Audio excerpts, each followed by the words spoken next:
Hello and welcome to this Air Magnet Spectrum XT tutorial covering what to do about all new device interferers. We know that there are constantly devices being made that operate in the Wi-Fi bands, particularly the 2.4 GHz band. No piece of software and no device can automatically detect all of them and know what they are. Spectrum XT handles this by looking for auto-detective patterns. And even if it doesn't know what the pattern is, it will list it for you under the interferers as an auto-detected FFT pattern. You have the ability to look at all these patterns simply by double-clicking on the auto-detected FFT pattern. Any pattern can be seen on the left-hand side. You can scroll through and view any of the ones that you like.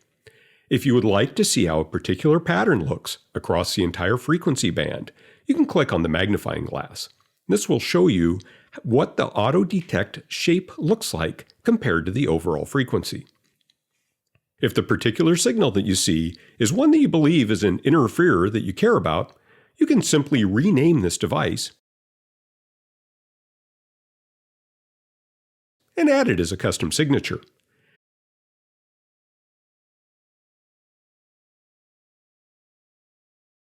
If you have a number of custom signatures, you can manage them within the Custom Signature Manager.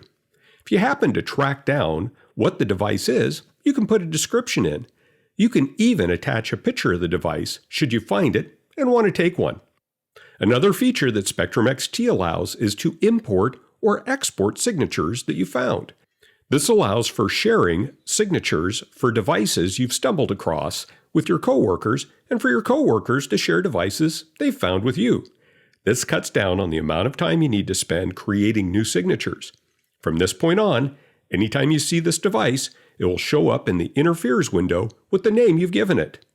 Thank you for watching this tutorial, and thank you for choosing Air Magnet Spectrum XT.